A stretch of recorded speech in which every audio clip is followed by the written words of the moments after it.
दोस्तों, भोले भंडारी। आज दिनांक 21 फरवरी 2021 सुबह के कोई 4:30 बजे हैं। अब तो थोड़ा ज़्यादा समय हो गया है। हमारा आज का संभाषण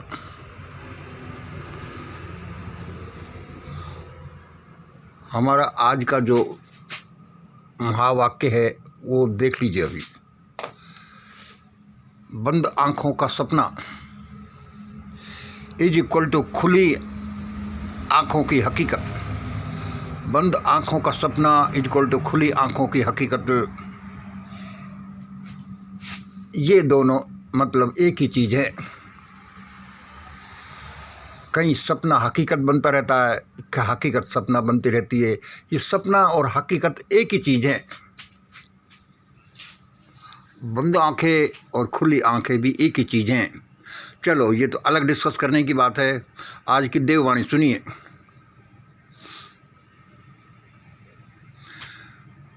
आज की देववाणी जो मुझे सुनाई दी, व्हाट इज 1585। कोई देव बोल रहा था कि अरे भाई, ये 1585 क्या है। कोई जो इसको बताएगा और जो इसका हल निकालेगा उसको $1 मिलियन तक मिल सकते हैं। सुन लो अच्छी तरह। What is 1585। भाई, जो कोई इसका अर्थ बताएगा और इसका हल भी निकालेगा उसको मिलियंस ऑफ डॉलर्स मिल सकते हैं। परमात्मा देगा। मैंने कहा, मंगल भाई, तू इसका हल निकाल। मैंने कहा, लोगों से पूछते हैं लोगों के पास क्या है। मैंने लोगों से पूछा व्हाट इज 1585 पहला हल तो दूसरा इसका हिस्सा है। What is this. किसी ने कहा ये 1585 है। भाई, ये क्या है? अरे भाई, ये तो 1585 है और कुछ नहीं। उसका आया नो, पूरा आंसर नहीं है। उसके बाद किसी ने कहा दिस इज, या कह लो इट इज 1585। वह 1585 कहने लगा, उसने कहा 1585। यह भी नहीं। तीसरे ने कहा दिस इज 1585। अरे भाई, वो तो वही बात हुई। ये भी नहीं। और फिर आगे बढ़ा। मैंने लोगों से पूछा। किसी ने कहा दिस इज 1585। यह 1585 है। मैं कहने लगा, हाँ, थोड़ा थोड़ा यार ये लाइन पर आया आदमी। थोड़ा थोड़ा ये लाइन पर आया। भाई, ये भारत का 1585 क्या है? मैं लोगों से डिस्कस करने लगा और उनको लोभ देने लगा कि कोई इसका अर्थ बताएगा और कोई तो इसका हल निकालेगा उसको परमात्मा लाखों मिलियंस डॉलर्स देने का भाई बोला है। किसी ने कहा भाई दिस इज ए टेंगल। किसी ने कहा भाई दिस इज ए पहेली, ये एक जिगजैग है। किसी ने कहा भाई this is a Bermuda triangle of India. भाई, ये तो बर्मुडा ट्रायंगल ऑफ इंडिया है। भारत का बर्मुडा ट्रायंगल है। जिसके पास जाओ तो मुश्किल, जिसके ऊपर होकर गुजरो तो मुश्किल। किसी ने कहा भाई दिस इज ए गेम। यह तो असल में एक गेम है, गेम होना चाहिए। हाँ। किसी ने कहा भाई दिस इज ए वार। ये युद्ध है, युद्ध। ये डिस्म वाला युद्ध है। 1585 युद्ध है। अच्छा। फिर एक ने कहा भाई this is a love fair, ये तो भाई एक प्रेम मेला है।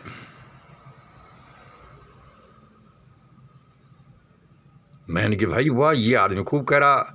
भाई फिर ये क्या है, अब थोड़ा थोड़ा हम सभी को डिस्कस करते हैं, क्योंकि भाई बड़ी इनाम की बात थी।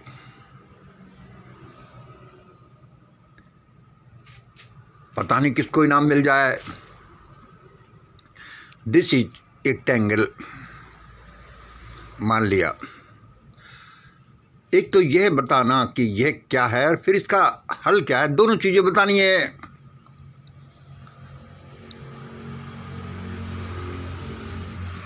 भाई दिस इज ए पहेली, ठीक है भाई, फिर हल नहीं बता पाए। उसके बाद ये क्या, this is Bermuda triangle of India, यह एक भयानक भंवर है, भारत की एक भयानक भंवर है, और एग्जैक्टली कोई नहीं जानता क्या है। जिसके आसपास जाओ भी तो भी मुश्किल, इसमें उतरो तो भी मुश्किल, इसके ऊपर से गुजरो तो भी मुश्किल, कहीं गप नहीं हो जाएं, कहीं हम गायब नहीं हो जाएं। विभिन्न लोगों ने अपने अपने विचार रखे। एक आदमी कहने लगा, भाई ये तो 1585 का भारत में एक गेम है, इसको गेम की तरह लेना चाहिए, इसमें दुश्मनी नहीं होनी चाहिए।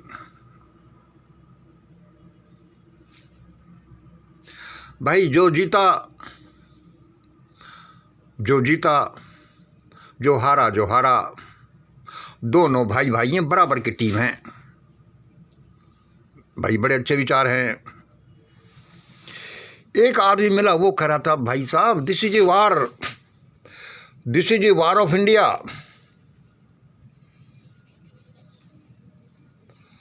और उसने तो बड़ी भयानक बात कही कि यह ऐसा वार है जो ढंग से हल नहीं किया गया तो ये होगा। देखो मैं जिसने उसने बोला,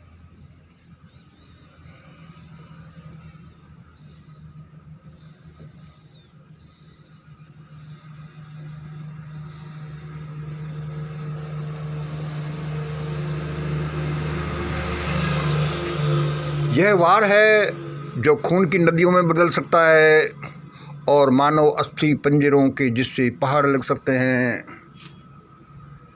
मैंने कि भाई ये आदमी की बात में भी दम लगता है, और बड़े धड़ल्ले से कह रहा था, भाई इसको कैसे कैसे हल किया जाए, ऐसे हल करो, ऐसे हल करो। बहुत ज़्यादा किसी का हमें ज़्यादा अच्छा वो नहीं मिला। फिर चूँकि हम तो न घुमक कर आदमी लोगों से पूछते रहे, आगे गए, तो हमें भगवान करे ये ऐसा नहीं हो। एक आदमी मिला, उसने कहा, भाई what is this 1585, this is a love fair. भाई इसको तो क्या है कि ये पहेली छोड़ो, इसका बरमूडा ट्रायंगल छोड़ो, ये बार बार कुछ नहीं छोड़ो, यह तो एक प्रेम मेला है और प्रेम मेले से इसका हल है। हमारी आंखें चमक उठी। मैंने कि भाई इस आदमी की बातों में तो दम लगता है। वह आदमी सिंपल सा था, सड़क छाप सा था। भाई तो तुम बताओ डियर, ये प्रेम मेला कैसा है? प्रेम मेले से इसका सॉल्यूशन कैसे निकलेगा? इसका सॉल्यूशन कैसे निकलेगा? उसने बताया कि इसका सॉल्यूशन ऐसे निकलेगा। उस आदमी ने बताया कि इस पहेली का टेंगल का इस युद्ध का सॉल्यूशन तो बेस्ट सॉल्यूशन तो ऐसे निकलेगा कि इसको एक प्रेम मेला समझो, इसको प्रेम मेले में कन्वर्ट कर दो। कैसे? सुनो। उसने कहा कि यदि कोई मुझे 1 साल के लिए भी पीएम और राष्ट्रपति बना दे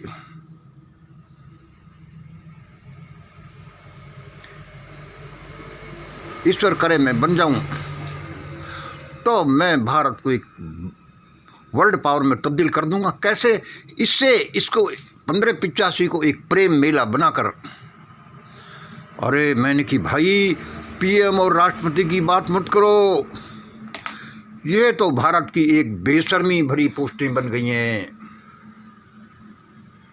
ये तो भारत की बड़ी बेशर्मी भरी पोस्टें बन गई हैं। तुम ऐसा छोटा मत सोचो।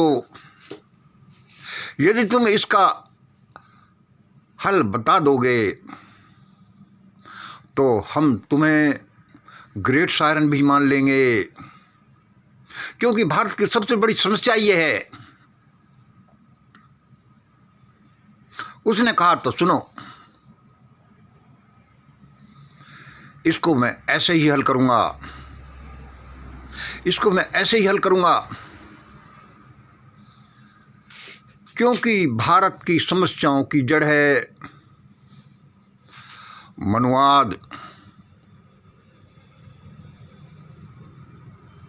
और मनुवाद से पैदा होती है असमानता। मनुवाद से पैदा होती है असमानता, इनइक्वलिटी, आर्थिक, सामाजिक, धार्मिक, राजनीतिक असमानता। और इस असमानता से पैदा हुआ है जातिवाद। इसका आधार है जातिवाद। यदि भारत में कुछ करना है तो जातिवाद को मिटाना पड़ेगा। हमने पूछा तो भाई बताओ बताओ जातिवाद का कैसे मिटेगा जल्दी से जल्दी। उसने कहा तो सुनो, खुदा ने खास्ता परमात्मा ने मुझे सत्ता दी। उस आदमी ने कहा, देखो जिनको हम बात कर रहे, खुदा ने खास्ता परमात्मा ने कुछ सत्ता दी तो मैं एक ही कानून बनाऊंगा, एक ही कानून बनाऊंगा और उसको इम्प्लीमेंट करूंगा, एक ही कानून को, और भारत वर्ल्ड पावर बन जाएगा। भारत सोने की चिड़िया बन जाएगा। ऐसा बन जाएगा कि जिसके ग्रीन कार्ड पाने के लिए लोगों की लाइन लगेगी, जो अपने अपने देशों का एडमिनिस्ट्रेशन चलाने के लिए भारत में अपने डेलीगेट्स भेजेंगे कि सीख कर आओ कि प्रशासन शासन कैसे चलाया जाता है। मैंने कि भाई बड़े अद्भुत विचार हैं इस आदमी के। फिर भाई तुम जातिवाद कैसे मिटाओगे, हमने पूछा।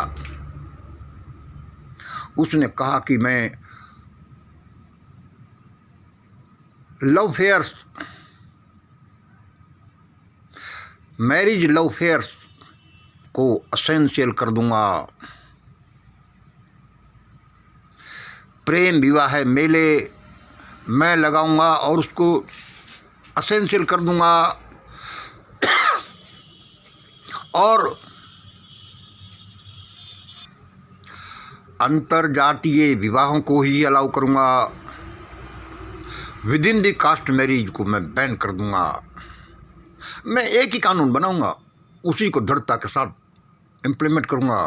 अच्छा, अंतरजातीय विवाहों को प्रमोट करूंगा और with in the caste marriage को मैं बैन कर दूंगा। और इसके लिए क्या करूंगा कि लव मैरिज फेयर्स लगाऊंगा। उसमें हिस्सा लेने वाले जवान बच्चे बच्चियां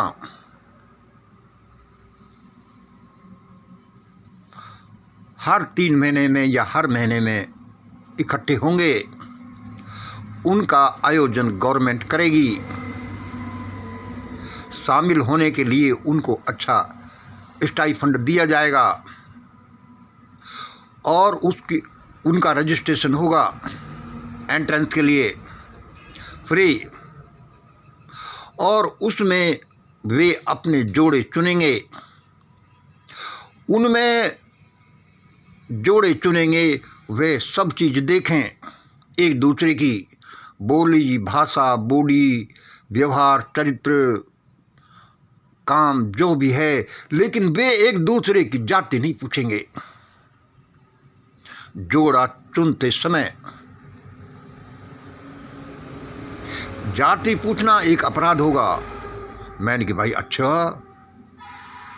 और वे अपना शादियां करेंगे, गवर्नमेंट उनकी शादियां कराएंगी और उनके लिए प्राइज रिवार्ड दिया जाएगा। किस हिसाब से? उस हिसाब से दिया जाएगा, depend on their social distance.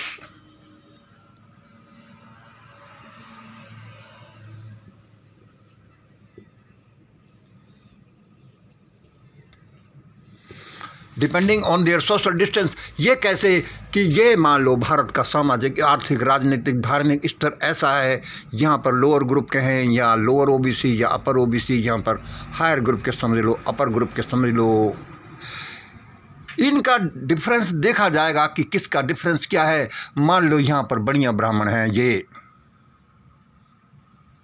और यहाँ पर राजपूत और पंजाबी हैं, यहाँ पर अपर ओबीसी के जाट, गुर्जर, अहिर इत्यादि हैं, यहाँ पर लोअर ओबीसी के मान लो कुम्हार, सैनी, कश्यप और ये इस तरह के हैं, और यहाँ पर दूसरे लोग हैं। इनके जो सोशल डिस्टेंसेज हैं, धार्मिक, राजनीतिक, आर्थिक जो डिस्टेंसेज हैं, मान लो इनकी में कितना फ़र्क है, 10 गुना, 20 गुना, 2 गुना, जैसा भी, उसके अनुसार ही उनको उस जोड़े को प्राइज दी जाएगी। सपोज करो यहाँ कोई जोड़ा ऐसा ही बन जाता है कि बनिया और ब्राह्मण का बनता है, तो और उनको हम इनाम देते हैं 5,000 रुपये शादी कराने का, इंटरकास्ट का। और सपोज करो कोई जोड़ा बन जाता है, यहाँ से एक ब्राह्मण का और यहाँ एक भंगी का मान लो, और उनकी हमारे पैरामीटर्स के अनुसार सोशल डिस्टेंसेज रहती है 20। यहाँ एक सोशल डिस्टेंस थी तो इतना दिया, और सोशल डिस्टेंस 20 है, तो इस जोड़े को मिलेंगे 1 लाख रुपए।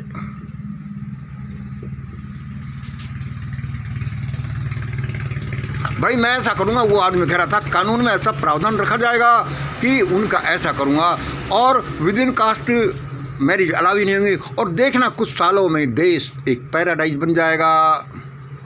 और दूसरे फैंटास्टिक, मेरे पास ऐसे ऐसे प्रोग्राम हैं, ऐसे ऐसे कानून हैं, ऐसे ऐसे आइडियाज हैं कि ये भारत महान राष्ट्र नहीं, वर्ल्ड पावर बन करेगा। तुम एक कानून तो लागू कर दो, और इसका असर यह होगा कि झटाक से भारत में रेप की संख्या 1/3, फिर 1/10 रह जाएगी। मर्डर, सुसाइड्स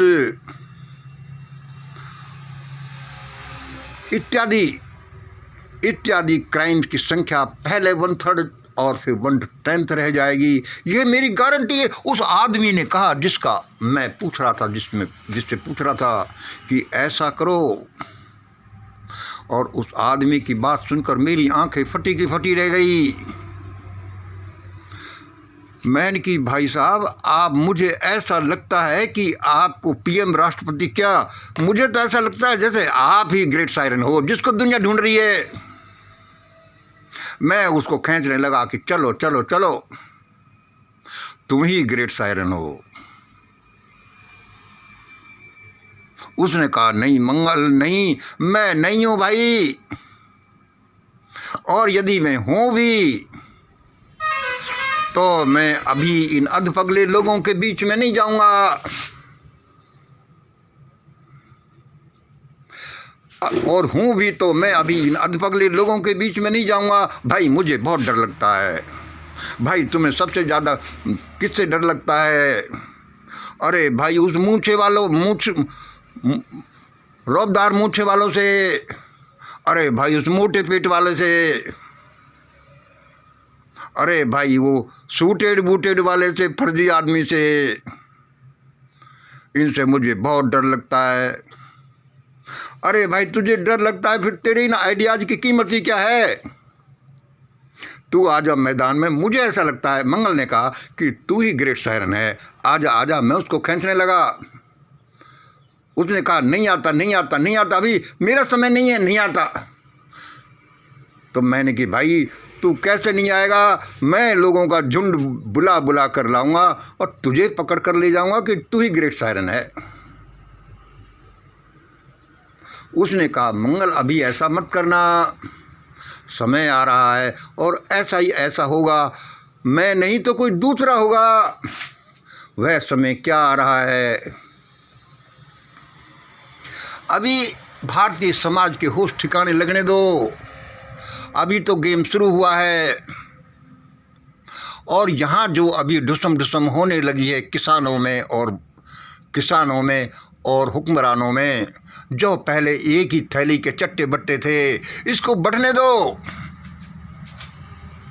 इसमें अभी ढुसम होने लगी है, उसके बाद अभी लठ पटेंगा चलेगा, फिर बंदूकें भी चल सकती हैं, फिर बम भी फूट सकते हैं, फिर इन दोनों की नहीं सबकी अक्ल ठिकाने आएंगी, तब लोग मेरे पास आएंगे।